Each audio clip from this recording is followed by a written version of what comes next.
नमस्कार, मैं हूं विनय सिंह। आपका बहुत बहुत स्वागत है। प्रतिदिन 11 बजे सुबह में और रात को 9 बजे आपके साथ सीधी बातचीत होती है। जो भी व्यूअर हमसे सीधी बात करना चाहते हैं वो 8 से 9 बजे शाम के समय 8 से 9 बजे हमारे साथ वो बातचीत फ़ोन पर कर सकते हैं 9431156794 पर। और व्हाट्सएप में अगर आप मैसेज करते हैं तो उसका भी जवाब मिलता है आपको समय से। जो लोग करेंट इवेंट प्रतिदिन का फ्री में मंगवाना चाहते हैं व्हाट्सएप के माध्यम से, वो भी व्हाट्सएप नंबर पर मैसेज करेंगे। जो लोग जेपीएससी, बीपीएससी और यूपीएससी का स्टडी नोट्स मंगवाना चाहते हैं कुरियर से, उनको चार्ज देना होगा। जो लोग ऑनलाइन क्लास करना चाहते हैं वो इस समय ऑनलाइन क्लास भी ज्वाइन कर सकते हैं। और तैयारी करने के पहले जो 80 बच्चे हमारे मार्गदर्शन में इस साल सफलता प्राप्त किए हैं जेपीएससी में, छठी में, उनका प्लेलिस्ट में वीडियो डाला हुआ है।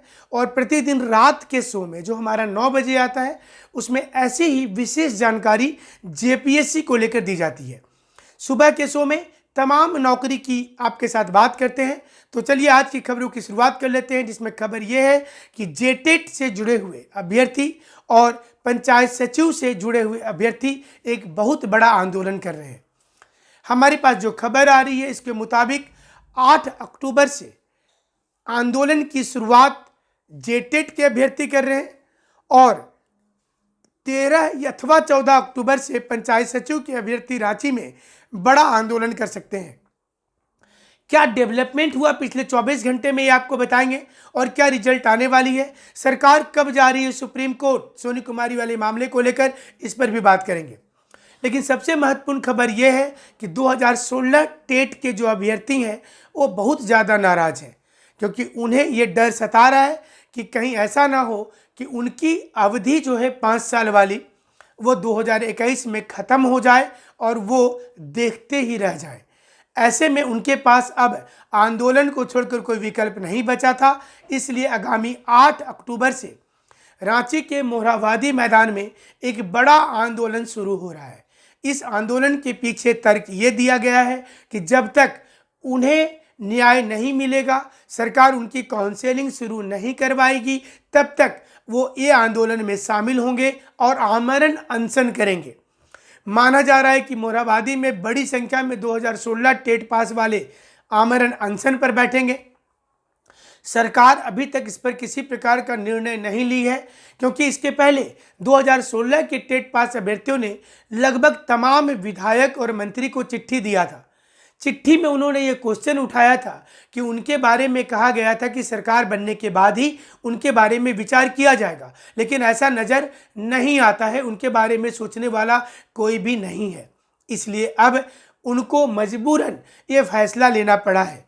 2016 वाले की अगर बात किया जाए तो 4 वर्षों से वो पूरी धैर्य और पेशेंस के साथ वो खड़े हैं, वह घर में बैठे हुए हैं और उनकी माने तो उन्हें अब ये भरोसा ही नहीं है सरकार पर कि उनको नौकरी मिलेगी, क्योंकि 1 साल तो ये सरकार का हो गया, पिछली सरकार का 3 साल उन्होंने देखा।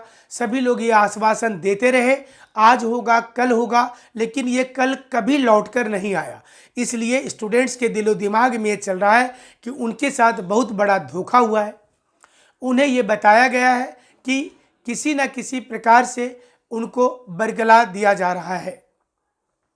यहाँ पर हम आपको ये जानकारी देना चाहेंगे कि जब झारखंड में नौकरी की बात आती है तो ये दिक्कतें भी साफ तौर पर सामने आ जाती है।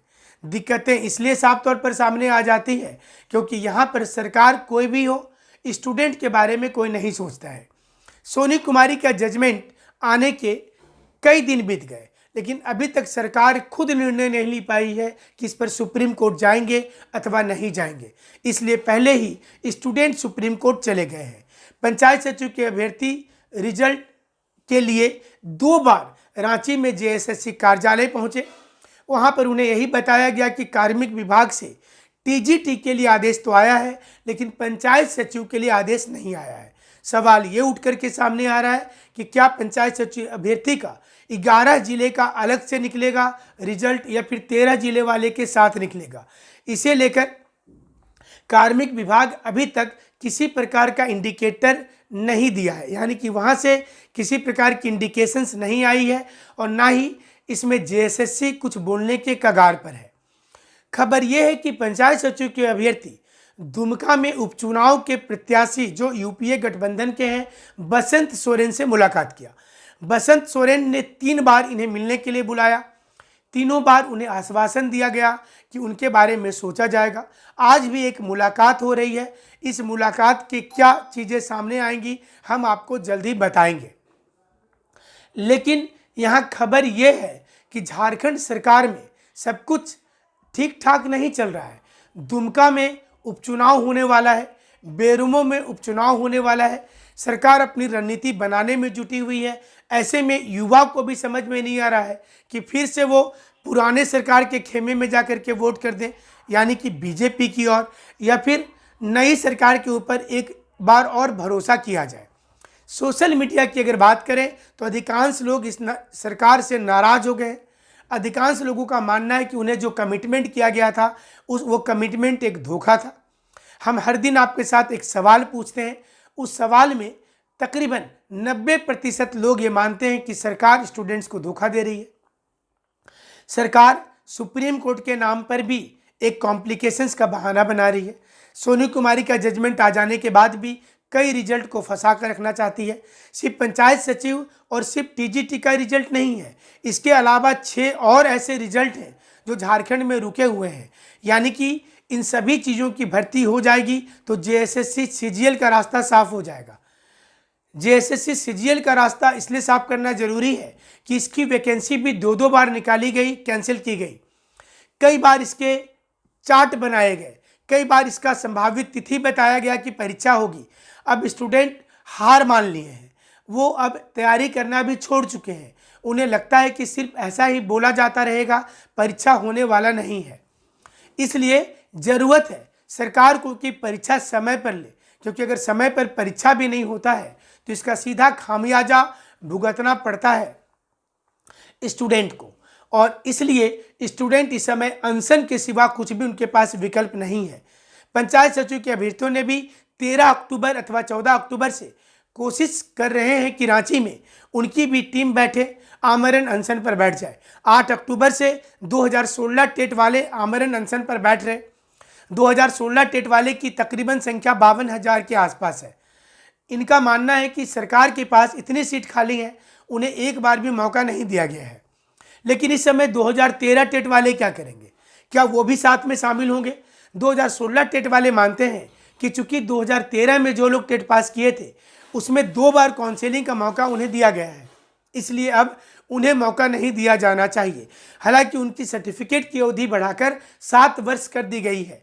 वहीं नए बच्चे जो बीएड करके बैठे हुए हैं उनका मानना है कि टेट परीक्षा 2020 में ले लेनी चाहिए और उसके बाद काउंसलिंग करवाइए या फिर से दूसरा परीक्षा लीजिए स्टेज 2 का, वो उन्हें स्वीकार होगा। लेकिन इस समय फिलहाल खबर यह है कि सरकार से नाराजगी युवाओं की जारी है।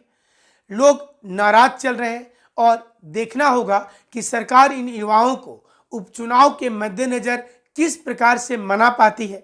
अगर उपचुनाव में रिजल्ट उल्टा हो गया, यूपीए गठबंधन हार जाती है, तो इसके भी संकेत सामने आ जाएंगे और ये सरकार को लगेगा कि सिर्फ 1 साल में ही लोग हमसे नाराज हो गए। हमारे साथ आप ऐसे बने रहेंगे। जेपीएससी यूपीएससी की ऑनलाइन तैयारी आप हमारे साथ कर सकते हैं, नोट्स मंगा सकते हैं किसी भी प्रतियोगी परीक्षा के लिए, और करेंट इवेंट की जो मटेरियल है वो व्हाट्सएप पर आप फ्री में मंगा सकते हैं, जो हमारी एक्सपर्ट्स पैनल बनाती है हिंदी में और अंग्रेजी में दोनों में। हमारे साथ आप ऐसे जुड़ेंगे। जुड़ने के लिए शुक्रिया, धन्यवाद।